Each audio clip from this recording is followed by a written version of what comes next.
Now at 6, this is Fox 61, Connecticut's news station. To you, Alex Oyola Sanchez. While you stand here today, living, breathing, and eventually being able to walk free, Aaron is now reduced to pictures on our wall, an engraved name on law enforcement memorials, and memories in our hearts. I will live with this pain for the rest of my days. An emotional statement from the wife of a fallen state trooper. The man accused of killing her husband, the father of her children, learned his fate today. Thanks for joining us for the Fox 61 News at 6. I'm Brent Harden. And I'm Bridget Piorlo. Alex Oyola Sanchez accepted a plea deal to serve 18 years in prison. Fox 61's Emma Wolforst has more from New Britain Superior Court. Aaron Pelletier's family and friends did not speak outside court today, but his wife Dominique did address those inside the courtroom as she argued against this plea agreement. Guilty. Tuesday morning, Alex Oyola Sanchez pleaded guilty to first-degree manslaughter.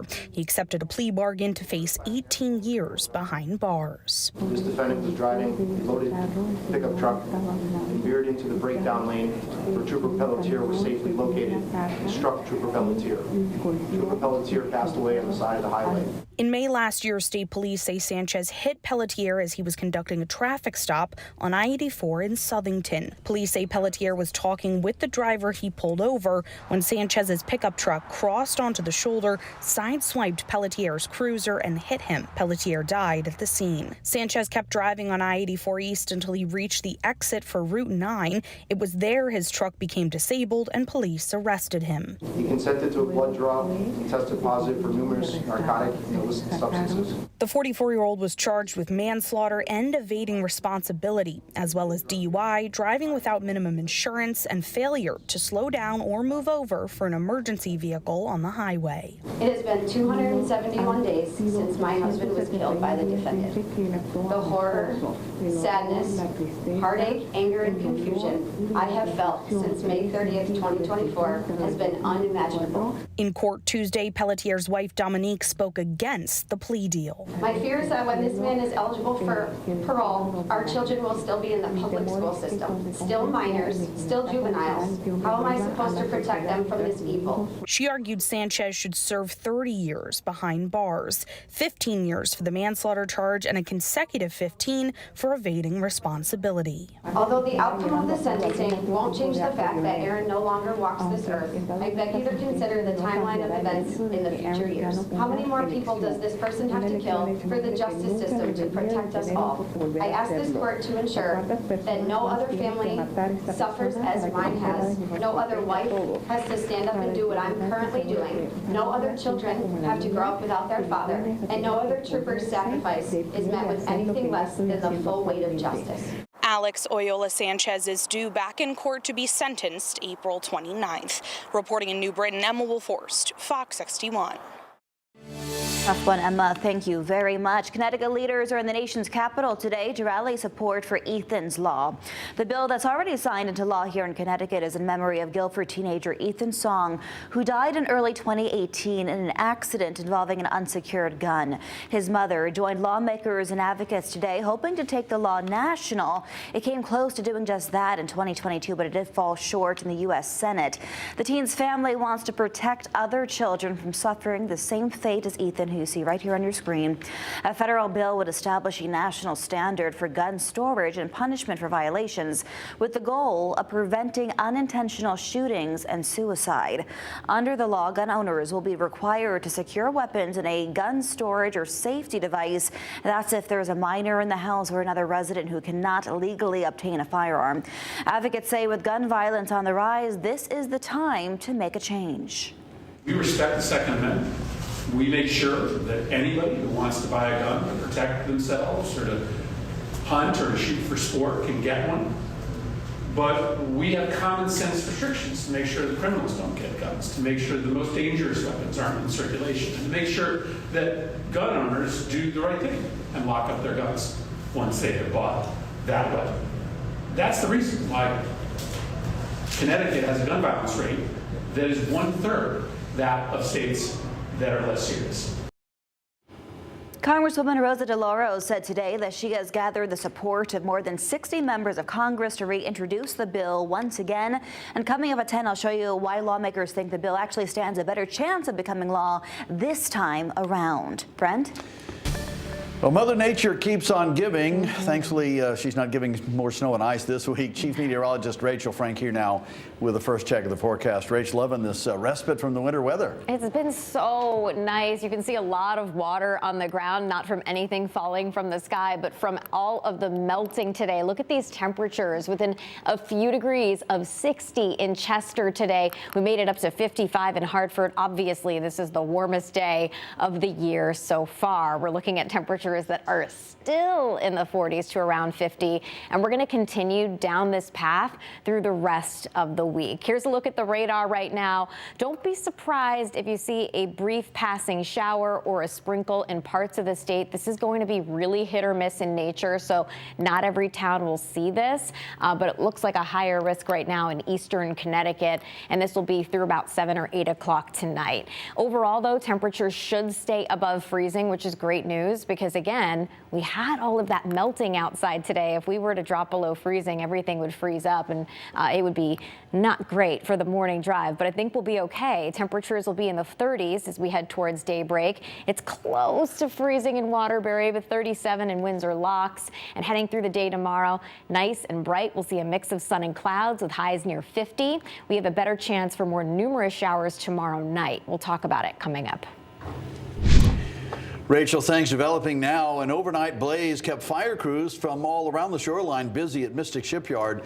The calls came in around 10:30. Tonight, officials are still assessing the damage, but the building has been deemed uninhabitable for the time being. Fox 61's Kaylee Collins has more. It's quiet here now. Fire officials told us that around 4:30 this morning that the fire here was completely put out, and that's when crews started to kind of clear this area. But it was a much different story hours earlier. We know that fire officials were called to this area at around 10:30 last night and spent several hours here working to put that fire out.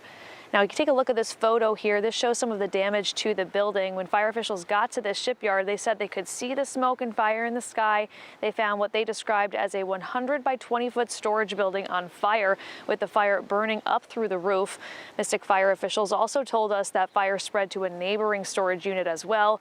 Support was called in from multiple surrounding departments just due to the sheer size of this building. Now, we don't have any information just yet on what caused this fire. Officials are continuing to investigate. We do know that thankfully nobody was hurt and none of the boats here were damaged, so that's some good news as well. As soon as we get any more information, of course, we will bring that to you.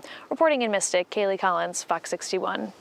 Kaylee, thank you. Also tonight, we're learning more about the Canton man who died in a ski accident in Utah. Daniel Negrelli was a ski patroller at Ski Sundown in New Hartford. Negrelli also taught at Prince Tech High School in Hartford. Police in Utah said he crashed into a tree while skiing alone at Solitude Mountain Resort on Saturday. While officials dig deeper into the investigation, we're learning more about who Negrelli was. Ski Sundown's patrol director told us, quote, he was an amazing guy, very outgoing, the type of person everyone would gravitate towards. In addition to being a very capable patroller and accomplished skier, Dan enjoyed teaching and had been a key part of our team of instructors working with new incoming patrollers for several years. Now, the family's GoFundMe link is on our links mentioned page on the fox61.com. A different kind of assault on police. Hartford PD says a woman bit one of their officers today. Here's what we know so far. Patrol officers were called to an apartment building on Asylum Street for a trespassing report. They say they found 26-year-old Aisha Waiters of Brooklyn, New York, and they went to arrest her. That's when police say she bit a female officer in the arm. That officer suffered minor injuries and was taken to the hospital to get patched up. Waiters is charged with criminal trespass, breach of peace, and assault on a police officer. A former Wesleyan soccer player faces charges tonight in connection to the death of his brother and his cat over the weekend in New Jersey. Officials say Matthew Hurtgen called Princeton police Saturday night about a fire and a dead body inside an apartment. Police say they found 26-year-old Joseph Hurtgen with various injuries, and he was later pronounced dead. Medical examiners are still looking into the cause of his death. Matthew faces first-degree murder, possessing a knife and a golf club, and animal cruelty charges. And Willimantic police say they have made a breakthrough in an armed robbery case from back in December. Officers arrested 49-year-old Jerry Perez Cartagena today. Police say he's the man seen here who pointed a gun at a Valero gas station clerk, assaulted her, and then made off with over $700 in cash. The robbery happened last December 26th at the Valero on West Main Street. Perez Cartagena was arraigned on assault and robbery charges this morning.